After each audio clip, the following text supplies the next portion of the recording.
Oh, look how pretty that is.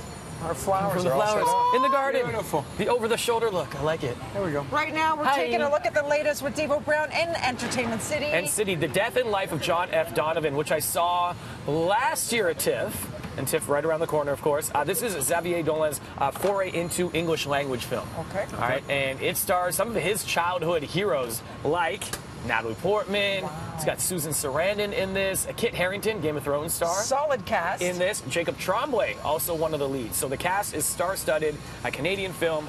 Have a look. Why don't you just back it all the way up to how things started with you and John F. Donovan? The death and life of John F. Donovan centers on a years-long correspondence between a young boy and a famous actor that ends up altering both their trajectories. I wrote a letter to John F. Donovan about 5 years ago. It was rather foolish for me to think he would answer, but he did. The film marks the English language debut of Quebec filmmaker Xavier Dolan, and to tell his cautionary tale about the constraints of celebrity, Dolan cast Game of Thrones star Kit Harington and a bunch of his childhood idols, including Kathy Bates, Natalie Portman, and Susan Sarandon. This film, what made you say yes when it came to the script from Xavier? I really was impressed with the energy and the unique way he tells the story. Susan Sarandon and Stepmom and Kathy Bates and Titanic, these actors, before becoming friends and colleagues, they were heroes of mine, and it makes me emotional to think that I've come to a moment in my life where I'm not only watching them now, we're working together. Ma, can I stay here tonight?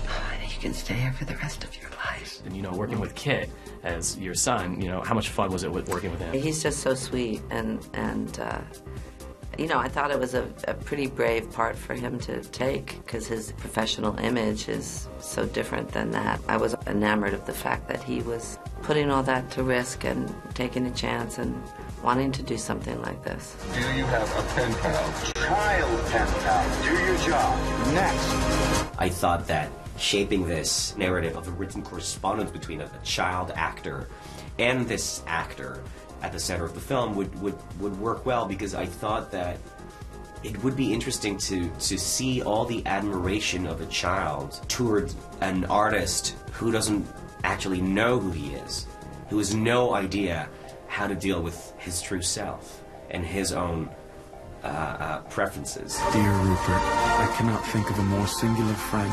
No one will understand this friendship. Until the day you want them to.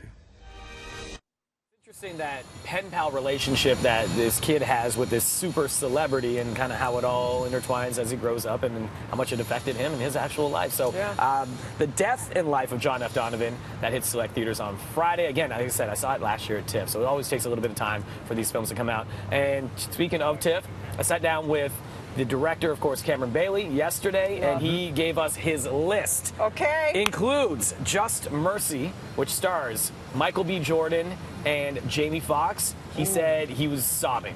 Ooh. Oh, wow. It's very emotional. Amazing actors. Ford versus Ferrari, which a lot of people are talking about this one. Visually incredible. Also stars Matt Damon and Christian Bale.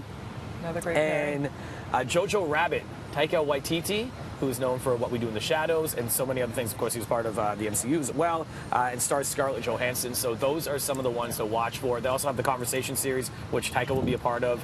People can get tickets to hear Michael B. and Jamie Foxx. Allison Janney, who we know is on the Mom show. She's on there. She's hilarious. And, she was one of the first people I interviewed at TIFF 2 years ago with I, Tonya.